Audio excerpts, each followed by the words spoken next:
जी नमस्कार आप सभी को। मैं पवन आप सभी लोगों का अपने इस चैनल पर स्वागत व अभिनंदन करता हूं और मैं उम्मीद करता हूं आप सभी अच्छे होंगे और अपनी पढ़ाई अच्छे से कर रहे होंगे। प्यारे साथियों, इससे पहली वाली वीडियो यानी प्रीवियस वीडियो में हमने जाना था रोग क्या है। ठीक है ना, रोग क्या है, रोग के कितने टाइप्स हैं।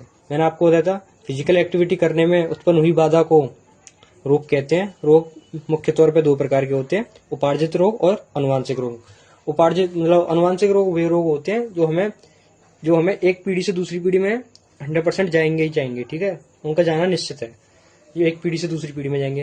और दूसरा मैंने आपको बताया था उपार्जित रोग। ठीक है, अडेप्टल डिसीज।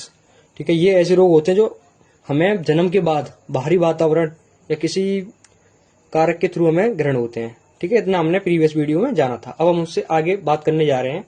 दोस्तों, रोग जो है 3 प्रकार के होते हैं मेनली। जीवाणु जनित रोग, विषाणु जनित रोग। ठीक है, जीवाणु जनित रोग वे रोग होते हैं जो जीवाणुओं से उत्पन्न होते हैं। विषाणु जनित रोग वे रोग होते हैं जो वायरस से उत्पन्न होते हैं। प्रोटोजोआ रोग वे रोग होते हैं जो प्रोटोजोआ से उत्पन्न होते हैं। और कवक जनित रोग जो वे रोग होते हैं जो कवकों से उत्पन्न होते हैं। अब हम जीवाणु जनित रोगों के बारे में अध्ययन करने जा रहे हैं। तो पहला जो मेरा डिसीज है वो मैं टाइफाइड के बारे में बताने जा रहा हूँ आपको, जो मेरा एक बैक्टीरियल डिसीज है यानी जीवाणु जनित रोग है। प्यारे साथियों, ये रोगजनक, इसका मैं आपको रोगजनक बताता हूँ। यानी रोगजनक का मतलब यहाँ पे क्या है। रोगजनक यार रोग को उत्पन्न करने वाला एक साल्मोनेला टाइफी नाम का एक बैक्टीरिया होता है जो इसको उत्पन्न करता है। ठीक है, ये साल्मोनेला टाइफी दूषित जल व भोजन में पाया जाता है। यानी जो गंदा भोजन होगा या जल होगा उसमें ये पाया जाता है। यानी ये एक तरह से इसका वाहक है।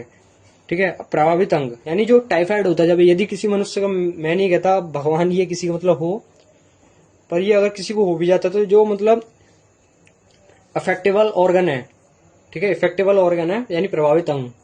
यानी इस बीमारी के कारण हमारे शरीर में कौन सा अंग प्रभावित होता है, यानी किस अंग पर इफेक्ट पड़ता है, यानी क्षति पहुंचती है, वो छोटी आंत व अमाशय यानी स्मॉल इंटेस्टाइन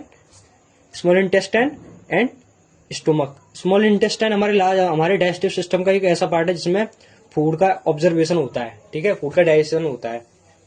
ठीक है, अब मैं आपको बताता हूँ इसके बारे में लक्षण यानी सिम्टम्स। यदि किसी व्यक्ति को टाइफाइड नाम की जो बीमारी है यदि वो हो जाती है तो इसके लक्षण क्या है, आपको पता कैसे पड़ेगा कि इसको टाइफाइड हुआ है। तो चलिए जानते हैं।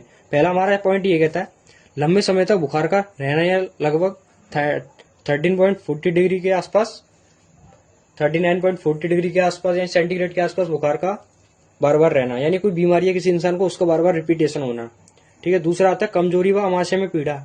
यदि मतलब इंसान में इस बीमारी के अंतर्गत क्या होगा, उस इंसान को कमजोरी यानी वीकनेस फील होगी और अमाशय यानी स्टोमक में दर्द वगैरह यानी पीड़ा होगी अमाशय में। ठीक है, तीसरा आता है सिर दर्द व भूख का ना लगना, यानी सिर दर्द यानी हेडेच होगा, हमारे सिर में दर्द होगा और भूख नहीं लगेगी बिल्कुल भी। ठीक है, देखिए दोस्तों, जब मतलब काफी मतलब बहुत रेयर कंडीशन में होता है ऐसा, बट ये जो है इन क्रिटिकल सिचुएशन है, जब समस्या यानी स्थिति जब गंभीर होती है तो इसमें क्या होता है आंतों में छेद हो जाता है और इंसान की मृत्यु भी हो सकती है।